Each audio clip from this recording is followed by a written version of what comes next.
Hi hello guys, ಎಲ್ಲರೂ ಹೇಗಿದ್ದೀರಾ? ಎಲ್ಲರೂ ಚೆನ್ನಾಗಿದ್ದೀರಾ ಅಂದ್ಕೊಂಡಿದ್ದೀನಿ. ನಾನು ನಿಮ್ಮ ಹೇಮಾ ಕುಮಾರ್.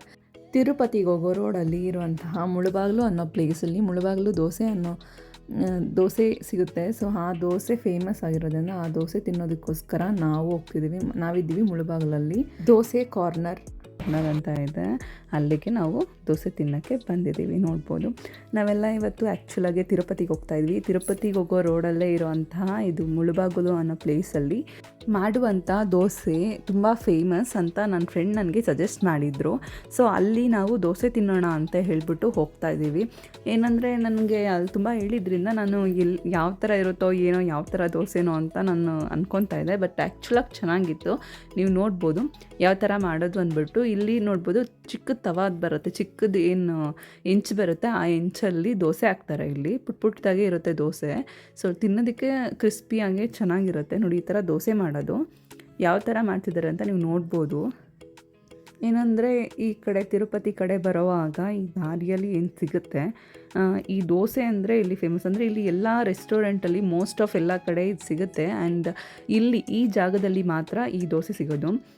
ಇಲ್ಲಿ ಮಾತ್ರ ಈ ಎಲ್ಲ ರೆಸ್ಟೋರೆಂಟ್ಗಳಲ್ಲಿ ಮುಳುಬಾಗಿಲು ದೋಸೆ ಅಂತ ಹೇಳಿಬಿಟ್ಟೆ ಬೋಲ್ಡ್ ಇರುತ್ತೆ. ಸೊ ಅಲ್ಲಿ ನಾವು ಹೋಗ್ಬಿಟ್ಟು ಈ ಮುಳುಬಾಗಿಲು ದೋಸೆ ಏನು ಮಾಡ್ತಾರಲ್ಲ ಆ ದೋಸೆನ ನಾವು ಟೇಸ್ಟ್ ಮಾಡ್ಬೋದು. ಆ್ಯಂಡ್ ನಾವು ಅದೇ ಥರ ಒಂದು ರೆಸ್ಟೋರೆಂಟಿಗೆ ಅಲ್ಲಿ ಬರುವಂಥ ದಾರಿಯಲ್ಲಿ ಒಂದು ರೆಸ್ಟೋರೆಂಟಲ್ಲಿ ನಾವು ಈ ದೋಸೆನ ಟೇಸ್ಟ್ ಮಾಡ್ತಾಯಿದ್ದೀವಿ. ಆ್ಯಂಡ್ ದೋಸೆ ಮಾತ್ರ ಚೆನ್ನಾಗಿತ್ತು. ನೋಡಿ, ಚಾವಲ್ ಹೋತಾ है ना, वही है ना? दाल। अच्छा, ये मसाला क्या है? ये रेड चटनी है। अच्छा, ये घी है। घी. ನೋಡಿ, ಆ ಥರ ಎಲ್ಲ ಐಟಮ್ಸ್ ಹಾಕಿ ಮತ್ತು ಇಲ್ಲಿ ನೋಡಿ ಈ ಥರ ಪಲ್ಯನೂ ಯೂಸ್ ಮಾಡ್ತಾರೆ. ಆ್ಯಂಡ್ ಇಲ್ಲಿ ನೋಡಿ ಈ ಥರ ದೋಸೆ ಬೆಂದಮೇಲೆ ಈ ಥರ ಎಲ್ಲ ಪ್ಲೇಟ್ಸು ಮುಚ್ಚಿರ್ತಾರೆ. ಎಲ್ಲ ಪ್ಲೇಟ್ಸು ಒಂದೇ ಸಲ ರಿಮೂವ್ ಮಾಡಿಕೊಂಡು ಇಲ್ಲಿ ನೋಡಿ ತುಪ್ಪನ ಹಾಕ್ತಾರೆ. ಅಂದರೆ ತುಪ್ಪ ಸ್ವಲ್ಪ ಜಾಸ್ತಿನೇ ಅಂತ ಹೇಳ್ಬೋದು. ಜಾಸ್ತಿ ಎಲ್ಲ ತುಪ್ಪದಲ್ಲೇ ಸ್ನಾನ ಮಾಡಿಸಿರ್ತಾರೆ ದೋಸೆಗೆ. ಚೆನ್ನಾಗಿ ತುಪ್ಪನ ಹಾಕಿ ದೋಸೆ ಮೇಲೆ ರೋಸ್ಟ್ ಮಾಡೋದಕ್ಕೆ ಬಿಡ್ತಾರೆ. ಅಂದರೆ ಚೆನ್ನಾಗಿ ರೋಸ್ಟ್ ಆಗಬೇಕು ದೋಸೆ, ಆ ಥರ ರೋಸ್ಟ್ ಮಾಡ್ತಾರೆ. ಆ್ಯಂಡ್ ನೀವು ನೋಡ್ಬೋದು ದೋಸೆ ಮೇಲೆ ತುಪ್ಪ ದೋಸೆಗೆ ಹಾಕಿದಾರೋ ಆ ತುಪ್ಪಕ್ಕೆ ದೋಸೆ ಹಾಕಿದಾರೋ ಅನ್ನೋ ಥರ ದೋಸೆಗೆ ತುಪ್ಪ ಸುರಿದಿದ್ದಾರೆ. ಬಟ್ ದೋಸೆ ವೈಸ್ ಚೆನ್ನಾಗಿತ್ತು. ಬಟ್ ಸ್ವಲ್ಪ ನೀಟಾಗಿ ಇಕ್ಕೊಬೋದಿತ್ತು ಅಂದ್ಕೊತೀನಿ. ಆ್ಯಂಡ್ ಇಲ್ಲಿ ನೋಡ್ಬೋದು ನೀವು, ಇದು ಚಟ್ನಿ, ಕೆಂಪು ಚಟ್ನಿ ಏನು ಹಾಕಿ ಮಾಡಿದಾರಲ್ಲ ಆ ಚಟ್ನಿ ಇದು. मशीन से लाता है बना के। अच्छा, मशीन से बनता है। क्या क्या डालता है इसमें? इसमें बादाम रहता है, मिर्च रहता है, हाँ, बहुत सामान रहता है। अच्छा, यही पे टेस्ट आता है ना डोसा का? ತುಪ್ಪ ಆದಮೇಲೆ ನೀವು ನೋಡ್ಬೋದು ಈ ಥರ ಕೆಂಪು ಚಟ್ನಿ, ಏನು ಅವ್ರದ್ದು ಸ್ಪೆಷಲ್ ಕೆಂಪು ಚಟ್ನಿ ಇದೆ ಅಲ್ವಾ, ಅದನ್ನು ಹಾಕಿ ಫುಲ್ಲು ದೋಸೆಗೆ ಹಚ್ತಾರೆ. ಅದಾದಮೇಲೆ ಪಲ್ಯ, ನಾರ್ಮಲ್ ನಾವು ಮಾಡುವಂತಹ ಆಲೂಗಡ್ಡೆ ಪಲ್ಯನೇ ಇದು. ಆ ಪಲ್ಯನ ಇದ್ರ ಮೇಲೆ ಹಾಕ್ಬಿಟ್ಟು ದೋಸೆ ಮೇಲೆ ಇದನ್ನು ಇನ್ನೂ ಸ್ವಲ್ಪ ಬೇಯೋಕ್ಕೆ ಬಿಡ್ತಾರೆ. ಆ್ಯಂಡ್ ದೋಸೆ ಈ ಪಲ್ಯ ಏನಿದೆ ಸಾಫ್ಟ್, ಅಂದರೆ ನಾವು ನಾರ್ಮಲ್ ಮಸಾಲೆ ದೋಸೆಗಿಂತ ಇನ್ನು ಸ್ವಲ್ಪ ಸಾಫ್ಟಾಗಿ ಮಾಡ್ತಾರೆ.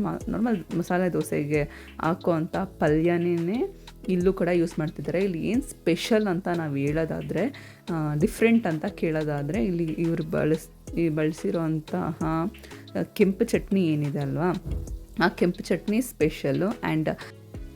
ಆ್ಯಂಡ್ ಅದ್ರ ಜೊತೆಗೆ ಇಲ್ಲಿ ತುಪ್ಪ ಅಂತೂ ತುಂಬಾ ಸುರಿತಾರೆ. ಆ್ಯಂಡ್ ಡಯಟ್ ಕಾನ್ಷಿಯಸ್ ಇರೋರು ಇಷ್ಟೊಂದು ತುಪ್ಪ ತಿನ್ನೋದು ಕಷ್ಟ ಅಂತ ಹೇಳ್ಬೋದು. ಇಲ್ಲಿ ನೋಡ್ಬೋದು ನೀವು, ನಮ್ಮ ದೋಸೆ ರೆಡಿ ಆಗಿದೆ. ಇಲ್ಲಿ ದೋಸೆ ರೆಡಿ ಆಯಿತು. ಇದನ್ನು ಇವಾಗ ಸರ್ವಿಂಗ್ ಪ್ಲೇಟ್ಗೆ ಸರ್ವ್ ಮಾಡ್ತಾರೆ. ಸೊ ಈ ಥರ ದೋಸೆನ ಮಾಡ್ತಾರೆ. ಆ್ಯಂಡ್ ಮುಳುಬಾಗಿಲು ದೋಸೆ ಮಾಡೋದು ಈ ಥರ. ಆ್ಯಂಡ್ ಆ ಕಡೆ ಹೋಗೋರು ಮುಳುಬಾಗಿಲು ದೋಸೆ ಟ್ರೈ ಮಾಡಿ ಒಂದ್ಸಲಿ, ಯಾವ ಥರ ಇತ್ತು ಅಂತ ನನಗೂ ಕಮೆಂಟ್ ಮಾಡಿ ತಿಳಿಸಿ. ನೋಡಿ, ದೋಸೆ ಮೇಲೆ ಅಂತೂ ತುಪ್ಪ ಮಾತ್ರ ತುಂಬಾ ಇರುತ್ತೆ. ತುಪ್ಪದಲ್ಲೇ ತುಂಬ ಜಾಸ್ತಿ ತುಪ್ಪ ಬಳಸ್ತಾರೆ ಈ ದೋಸೆಗೆ. ಸೊ ತುಪ್ಪ ಇಷ್ಟಪಡೋರ್ಗೆ ಮಾತ್ರ ಟ್ರೀಟ್ ಅಂತಲೇ ಹೇಳ್ಬೋದು. ತುಪ್ಪ ಮಾತ್ರ ತುಂಬಾ ಬಳಸ್ತಾರೆ. ಆ್ಯಂಡ್ ನೋಡ್ಬೋದು ಚೆನ್ನಾಗಿ ರೋಸ್ಟ್ ಆಗಿದೆ. ಇದನ್ನು ಇವಾಗ ಸರ್ವಿಂಗ್ ಪ್ಲೇಟ್ಗೆ ಸರ್ವ್ ಮಾಡ್ತಾರೆ. ನೋಡ್ಬೋದು ಈ ಥರ 2 ಚಟ್ನಿಗಳ ಜೊತೆಯಲ್ಲಿ ಸರ್ವ್ ಮಾಡ್ತಾರೆ. ಏನಂದರೆ ಇದು ತೆಂಗಿನಕಾಯಿ ಮತ್ತು ಕಡಲೆ ಬೀಜ ಹಾಕಿರುವಂಥ ಚಟ್ನಿ ಇದು. ಆ್ಯಂಡ್ ಅದು ನನಗಿಷ್ಟ ಆಗಿದ್ದು ಏನು ಕೆಂಪಗಿದೆಯಲ್ಲ, ಈರುಳ್ಳಿ ಚಟ್ನಿ ಅದು ಆ್ಯಕ್ಚುಲಾಗೆ, ಅದು ನಂಗೆ ಇಷ್ಟ ಆಯಿತು. ಈ ದೋಸೆಗೆ ಅದು ಕಾಂಬಿನೇಷನ್ ಚೆನ್ನಾಗಿತ್ತು. ಮಗಳನ್ನ ಮತ್ತು ನನ್ನ ಹಸ್ಬೆಂಡ್ನ ಕೇಳೋಣ ಬನ್ನಿ. ತಗೋ ಬೈಟ್. ಆಯ್ತು ಮೀ ಟೇಸ್ಟ್ ಮಾಡು ಹೇಗಿದೆ ನೋಡು.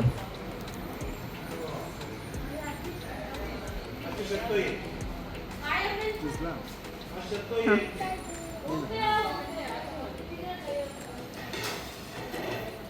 ಹೇಗಿದೆ ತಾನು ಚೆನ್ನಾಗೋಯ್ತಾ? ಸೂಪರ್ ಆಗೈತಾ?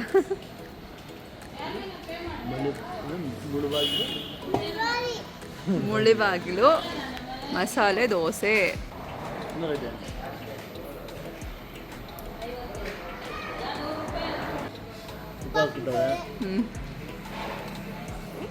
ಕರಮ್ ಕರಮ್ ಕರಸತ್ತು ಎಲ್ಲ ಅಂತಾರೆ. ಟೇಸ್ಟ್ ಹೇಗಿದೆ? ಟೇಸ್ಟು ಚೆನ್ನಾಗಿದೆ. ಚೆನ್ನಾಗಿದೆಯಾ? ಫೈನ್. ಓ ನೋಡಿದ್ರಲ್ಲ, ಆ್ಯಂಬಿಷನ್ ಕೂಡ ಚೆನ್ನಾಗಿದೆ. ಫ್ಯಾಮಿಲಿ ರೆಸ್ಟೋರೆಂಟ್ ಅಂತಲೇ ಹೇಳ್ಬೋದು. ನನ್ನ ಮಗಳು ಕೂಡ ಫ್ಯಾಮಿಲಿ ಟ್ರಿಪ್ ಏನಾನ ನೀವು ತಿರುಪತಿ ಕಡೆ ಹೋಗ್ತಿದ್ರೆ ಇಲ್ಲಿ ಆರಾಮಾಗೆ ಕೂತ್ಕೊಂಡು ತಿಂದ್ಕೊಂಡು ಹೋಗ್ಬೋದು. ಆ್ಯಂಡ್ ಏನಂದರೆ ಎಲ್ಲ ಗ್ಯಾಂಗ್ ಹೋಗೋಗೂ ಕೂಡ ಅದು ಜಾಗ ಇದೆ, ಕೂತ್ಕೊಂಡು ಆರಾಮಾಗಿ ತಿಂದು ಹೋಗ್ಬೋದು.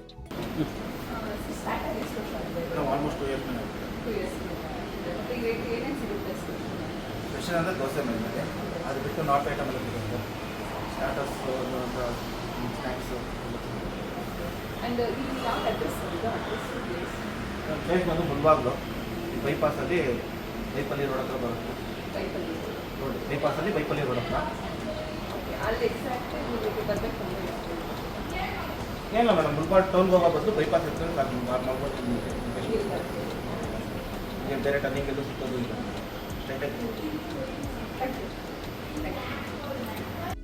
ಕೇಳಿದ್ರಲ್ಲ ಅಡ್ರೆಸ್ ಏನಂತ ಹೇಳ್ಬಿಟ್ಟು. ಆ್ಯಂಡ್ ಅಷ್ಟೇ ಅಲ್ಲ, ಇವ್ರದ್ದು ಇನ್ನೊಂದು ಬ್ರ್ಯಾಂಚ್ ಕೂಡ ಇದೆ. ಆ ಬ್ರ್ಯಾಂಚ್ ಕೂಡ ವಿಸಿಟ್ ಕೊಡ್ಬೋದು ಬೇಕಿದ್ದರೆ. ಅವ್ರ ಅಡ್ರೆಸ್ ಹೇಳಿದ್ರಲ್ಲ ಅಲ್ಲಿ. ಆ್ಯಂಡ್ ನಿಮಗೇನಾನ ಈ ದೋಸೆ ತಿನ್ನಬೇಕು ಅಂತ ಇಷ್ಟ ಇದ್ದರೆ ಇವ್ರು ಹೇಳಿರೋ ಅಂತಹ ಈ ಅಡ್ರೆಸ್ ವಿಸಿಟ್ ಕೊಡಿ, ದೋಸೆನ ಟೇಸ್ಟ್ ಮಾಡಿ. ನೋಡಿದ್ರಲ್ಲ ಹೇಗಿತ್ತು ವಿಡಿಯೋ ಅಂತ ಹೇಳ್ಬಿಟ್ಟು. ಇಷ್ಟ ಆಗಿದ್ದಲ್ಲಿ ಲೈಕ್ ಮಾಡಿ, ಕಮೆಂಟ್ ಮಾಡಿ, ಸಬ್ಸ್ಕ್ರೈಬ್ ಮಾಡಿ. @emakumar129 ಚಾನಲ್ಗೆ ಸಬ್ಸ್ಕ್ರೈಬ್ ಮಾಡೋದು ಮರಿಬೇಡಿ. Thank you for watching.